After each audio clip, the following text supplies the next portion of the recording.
Hey everybody out in YouTube land, my name is Mike and I love guitars. In today's video, we're checking out a really cool and affordable amp from a family-owned, family-run company in China.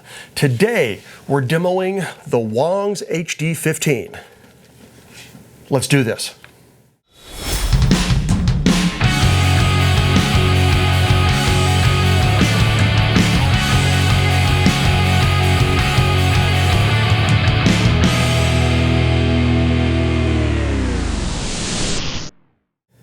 Disclaimer! Disclaimer! Disclaimer. This is not a sponsored video. All gear in this video was either purchased by me or by a friend who's lending it to me for the purposes of this video. Most importantly, all thoughts and opinions expressed in this video are mine. The Wangs HD-15 is a 15-watt all-tube high-gain amp that delivers one hell of a punch in a relatively small package. It's powered by two 6V6 power amp tubes and 5 12AX7 preamp tubes. It has 3 separate channels and a bright switch and EQ that's shared by all 3. From my understanding, the HD-15 is not a direct clone of any existing amp. It's more of an inspired by amp, if you will, with the clean channel being very similar to a Bogner Shiva, the crunch channel being inspired by the Soldano SLO, and the drive channel, well, the drive channel basically being a high-gain face-melting monster very similar to the 5153 red channel. The controls are simple, but interesting. As previously stated, the EQ is shared, so it has 4 knobs for treble, middle, bass, and presence across all channels. The clean and crunch channel share gain and master volume knobs, while the drive channel has its own gain and master volume knobs. Where it gets particularly interesting is in the channel switching. There's one micro switch to go from clean to crunch channel, and a second micro switch to engage the drive channel. Now, I feel like a more simple option would have simply been to include a single 3-position switch, but unfortunately Wangs did not consult me before they built this amp. The back of the amp features 3 separate speaker outputs for 4, 8, and 16 ohm impedance cabinets, as well as an effects loop with adjustable loop volume.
The crunch channel of the HD-15 sounds amazing.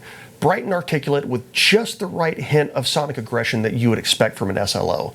Turning the gain way down gets you a great tone right on the edge of breakup, while turning the gain up will get you into high gain territory without going over the top into modern metal drive. If you really want this amp to cut through a mix, engaging the bright switch will definitely get your guitars front and center. Though, for my taste, I would leave that switch disengaged if you're playing through single coil pickups. If you need a little extra out of the crunch channel, just stick an overdrive in front of it and this amp will turn into a snarling beast.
The drive channel is a different monster.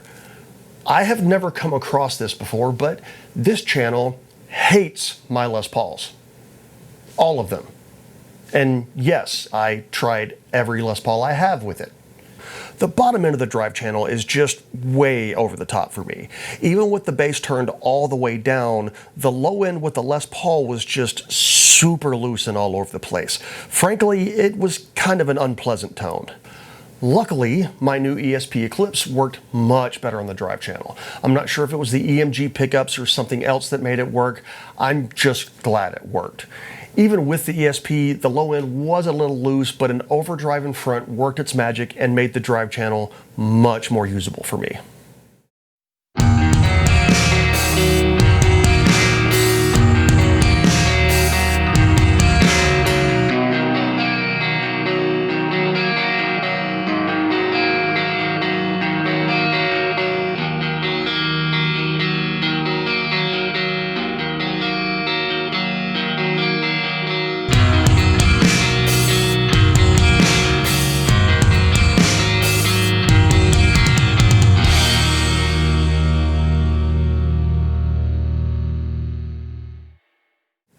Now onto the clean channel.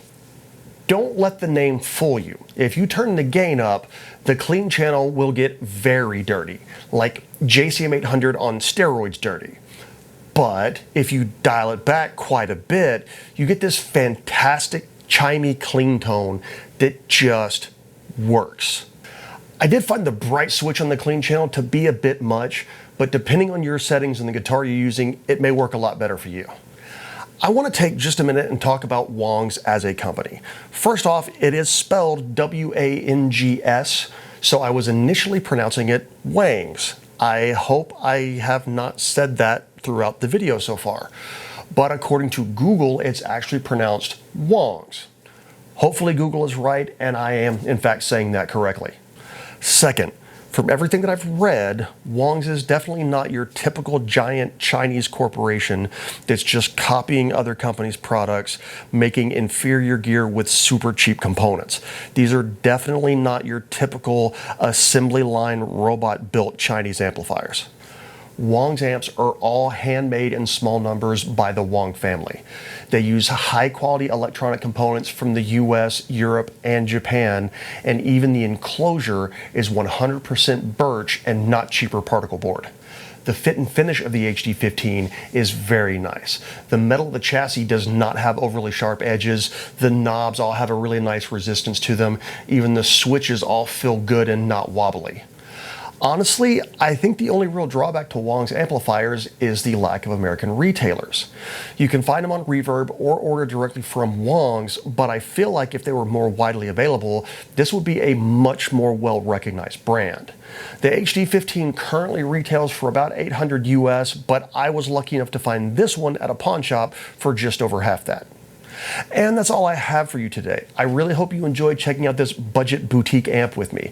I've been interested in Wangs amps for a while now, so I was very excited to add this one to the collection. If you get the opportunity, I highly encourage you to check one out as well.